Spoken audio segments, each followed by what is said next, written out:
Assalamualaikum warahmatullahi wabarakatuh. Selamat pagi anak-anak, apa kabar hari ini? Semoga kita semua selalu dalam keadaan sehat walafiat, tidak kurang suatu apapun. Amin amin rabbal alamin. Anak-anakku sekalian, marilah kita lanjutkan pembelajaran hari ini pada tematika subtema yang kedua. Nah, untuk kali ini kita akan membahas tentang alat ukur berat. Kalau pada pertemuan yang sebelumnya kita membahas tentang alat ukur panjang. Nah, untuk kali ini kita membahas tentang alat ukur berat. Alat ukur berat yang biasa digunakan dalam mengukur berat suatu benda adalah timbangan. Contoh di bawah ini. Nah, nanti seperti contoh kalian bisa dilihat di LKS kalian masing-masing pada halaman 46. Nah, di sini ada beberapa contoh alat yang digunakan untuk timbangan benda. Yang pertama adalah timbangan beras. Yang kedua ada timbangan badan, ada timbangan kue, ada kue, ini bisa untuk kue, bisa untuk tepung. Yang berikutnya adalah timbangan gantung. Ini biasanya digunakan untuk timbangan bayi ya anak-anak ya, atau bisa juga untuk timbangan barang. Terus yang berikutnya adalah timbangan warung. Nah, untuk timbangan warung ini mungkin bisa digunakan untuk menimbang telur, untuk menimbang barang dagangan yang ada di warung. Terus yang terakhir adalah neraca. Neraca ini adalah alat timbang untuk mengukur berat emas ya anak-anak ya. Untuk mengukur emas, mungkin kalian sudah pernah lihat pada toko-toko emas ya, itu alat timbangannya menggunakan neraca seperti pada gambar. Kita lanjutkan, yaitu pada benda dan sifatnya. Nah, kita ulang lagi, pada pertemuan yang sebelumnya kita sudah membahas tentang benda dan sifatnya. Untuk kali ini kita akan membahas tentang pengertian benda-benda tersebut. Yang pertama adalah benda padat. Benda padat adalah benda atau barang yang wujudnya padat dan mempunyai bentuk tertentu. Benda dan ukuran benda padat tetap meskipun benda padat dipindahkan tempatnya. Jadi perlu kalian ingat pada pelajaran sebelumnya yang dinamakan benda padat itu bentuk dan ukurannya itu tetap meskipun benda tersebut dipindahkan. Seperti contoh batu, besi, kertas, logam, dan kayu itu kalau dipindah-pindahkan itu wujudnya tetap dan ukurannya juga tetap. Untuk yang kedua adalah benda cair. Benda cair adalah benda yang dapat berubah bentuk menurut tempatnya, tetapi memiliki volume tetap. Jadi benda yang dapat berubah. Jadi benda cair itu bentuknya berubah menyesuaikan tempatnya. Bentuk permukaan air yang tenang selalu tenang. Jadi begini maksudnya. Bentuk permukaan air yang tenang itu selalu datar ya. Perhatikan ya anak-anak ya, ini ada kesalahan penulisan. Jadi nanti bisa dilihat pada LKS kalian yang halaman yang selanjutnya ya anak-anak ya. Jadi bentuk permukaan air yang tenang, misalkan maksudnya yang tenang itu air yang tidak bergerak anak-anak, itu selalu datar. Jadi bentuknya itu air, permukaannya air itu adalah datar. Makanya mungkin kalian bisa melihat pada ini biasanya digunakan untuk para tukang batu anak-anak ya, pada pertukangan itu. Kalau tukang itu kalau mengukur tinggi untuk bangunan itu biasanya menggunakan sifat air.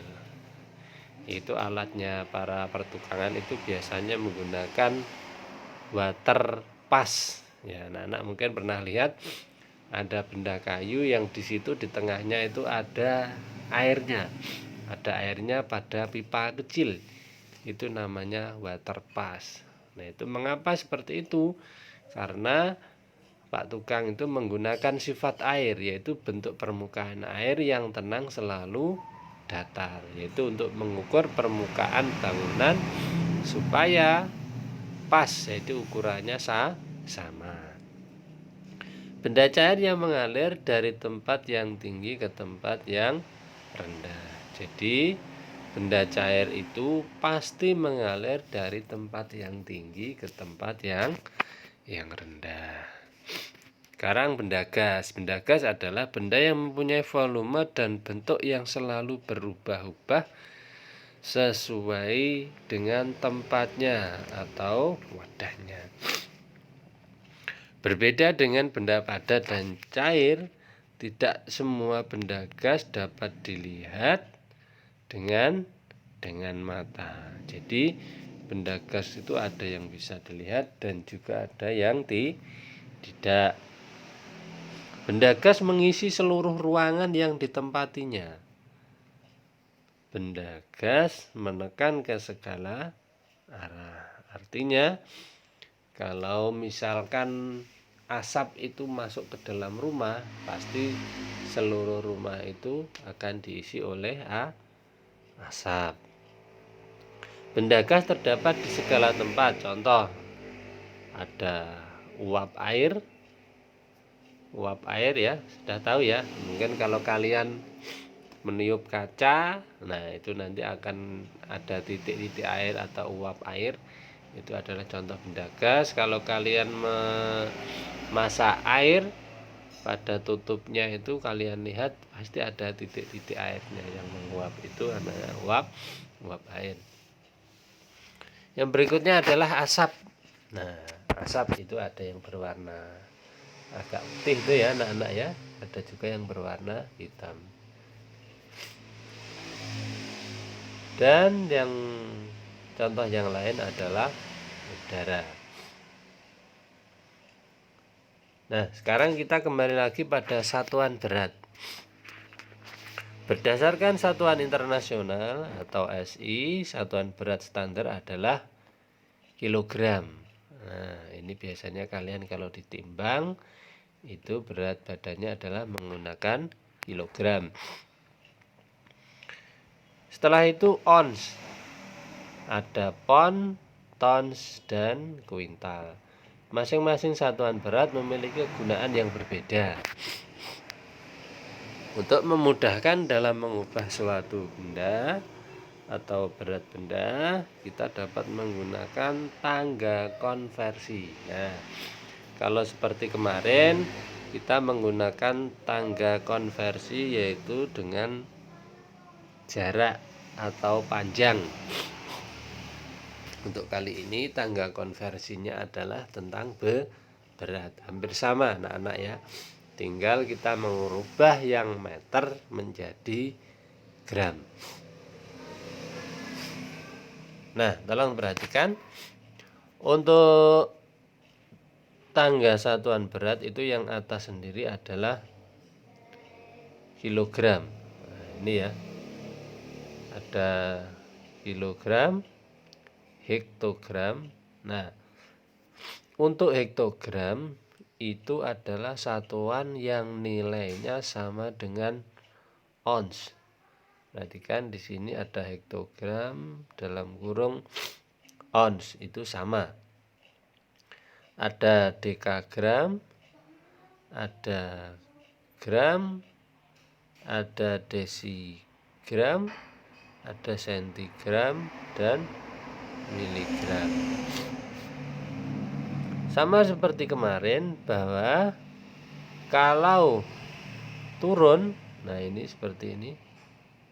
Kalau turun satu tingkat maka dikali 10 atau nolnya ditambah 10. Sedangkan kalau naik itu dibagi 10 atau nolnya dikurangi 10. Sebagai catatan anak-anak, ini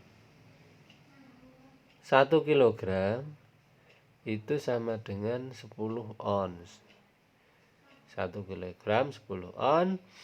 1 hektogram atau 1 ons itu sama dengan 10 dekagram.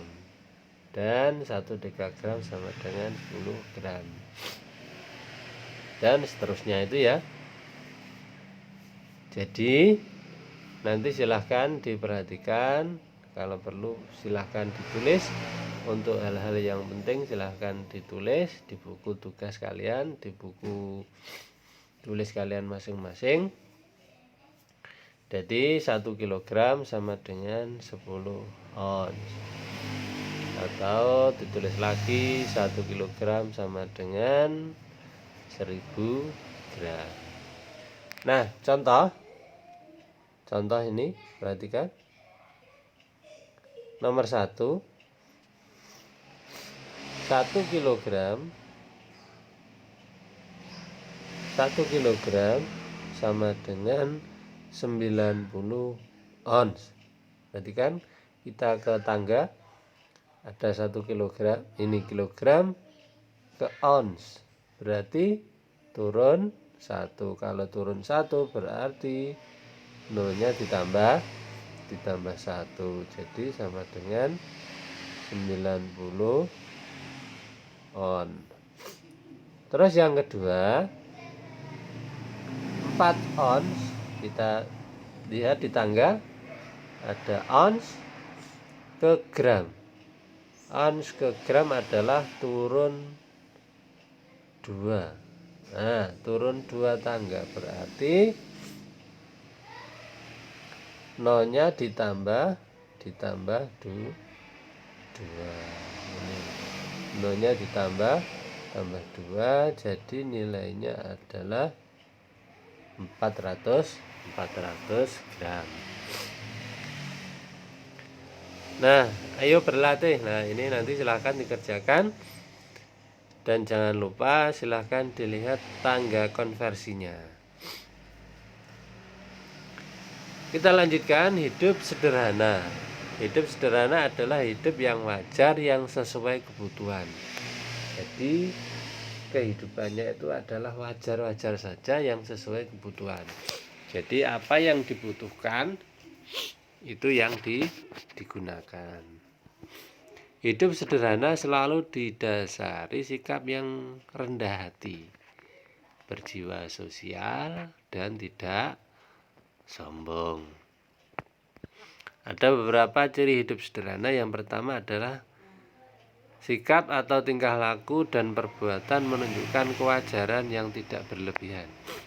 Jadi orang yang memiliki sikap hidup sederhana itu sikapnya wajar-wajar saja, sesuai kehidupan sehari-hari dan tidak berlebihan. Terus berikutnya, pemenuhan kebutuhan hidup sewajarnya dan tidak berlebihan. Nah, ini sama ini. Terus tidak sombong dan tidak meremehkan orang lain. Jadi kalian harus memperhatikan dan silahkan nanti kalian praktekkan dalam kehidupan sehari-hari. Jadi bahwasanya kita itu adalah harus menerapkan hidup sederhana, tidak sombong dan tidak meremehkan orang lain. Artinya apa? Kita tidak mengunggulkan diri kita sendiri sehingga kita meremehkan orang lain. Jadi tidak tidak boleh. Terus yang berikutnya, menghargai dan tidak membedakan teman. Jadi antara sesama teman kita itu harus saling menghargai dan tidak membedakan.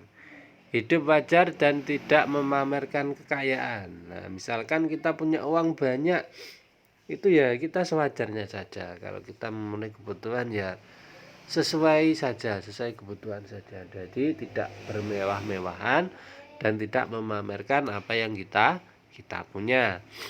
Yang nomor 5 adalah tidak boros atau tepa selera yang tinggi. Jadi kita tidak boros dengan pengeluaran kita, dan tepa selera itu artinya kita dengan orang lain, dengan sesama kita itu bisa saling membantu. Artinya apa? Kalau ada orang lain yang membutuhkan, kita bisa membantu. Sikap sosial yang tinggi, sesama manusia kita itu adalah makhluk sosial. Kita harus memperhatikan orang lain. Bersikap hemat dan cermat. Jadi kita tidak mengeluarkan uang atau kebutuhan itu harus hemat, tidak boros. Cermat artinya kebutuhan mana yang harus kita dahulukan. Jadi kita mendahulukan kebutuhan yang penting-penting dulu, tidak untuk kebutuhan yang sifatnya tidak penting. Keuntungannya apa? Perilaku hidup sederhana. Nah, kalau kita menerapkan hidup sederhana, kita akan tenang. Jadi hidup kita akan tenang. Kita tidak merasa resah karena hidup kita sudah terbiasa sederhana. Terus yang kedua, tidak iri oleh kekayaan orang lain. Kalau kita biasa menerapkan hidup sederhana, kalau melihat orang lain kaya, kita tidak iri karena kebutuhan kita sudah tercukupi. Yang ketiga, tidak rendah diri.